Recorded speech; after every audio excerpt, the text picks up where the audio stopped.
one of the 27,500 Ontario miners subjected to mandatory aluminum inhalation under the McIntyre powder aluminum prophylaxis experiment. Standing with me are workers, family members, friends, and advocates of other occupational disease clusters. GE Peterborough, and with them are Ventroplastics, I believe, some of the Ventroplastics people. We'll get them assigned next year. Kitchener Rubber Workers, victims of Chemical Valley and Sarnia, who bear similar stories of toxic workplace exposures and unanswered questions about the health effects of those exposures.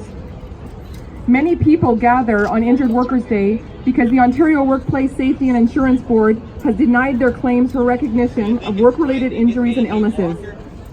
This is especially true for occupational diseases, where symptoms may not appear for years or even decades, long after employers have closed shop, long after exposure records are nowhere to be found, long after medical records have been destroyed, making it next to impossible to document exposures, prove diagnoses, hold industry accountable, and succeed in a WSIB claim. In 1914, the workers of Ontario gave up our right to sue our employers for workplace injury or illness in exchange for the right to fair compensation should we be injured or made sick by our jobs. We kept our end of the deal.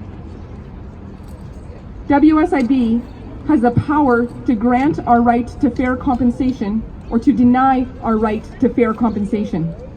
And with each denial comes a multitude of other denials.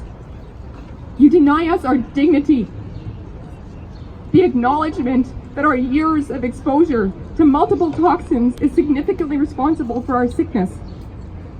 You deny us our right to know how many others in the same workplaces exposed to the same toxins are suffering the same diseases. You deny us the opinions of our physicians and substitute the opinions of your hired guns. You deny the evidence that we hold in our bodies, that we live with, rally against, and die from, in numbers that defy your decision to deny. You deny us the peace of dying with the knowledge that our families will be taken care of by the fair compensation that we were promised. Your power to deny us is vast. It overwhelms us, it angers us, it leaves us without hope, without justice, without health, or the financial means to fight back. Yet here we are.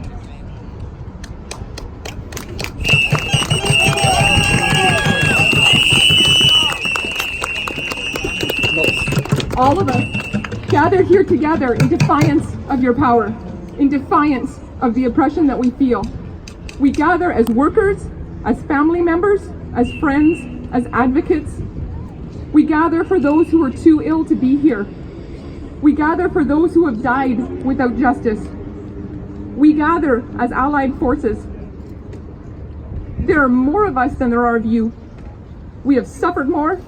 We have faced more challenges. We work harder.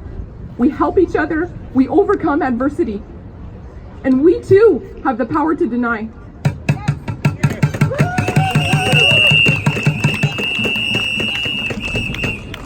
We deny you our silence. You will hear our voices. We deny you the comfort of our anonymity. You will see our faces. You will know our stories, our struggles, our suffering. We deny you our isolation. We will find one another. We will gather. We will organize. We will stand together. We will fight back. We deny you your narrative. We will expose you and challenge your power to deny.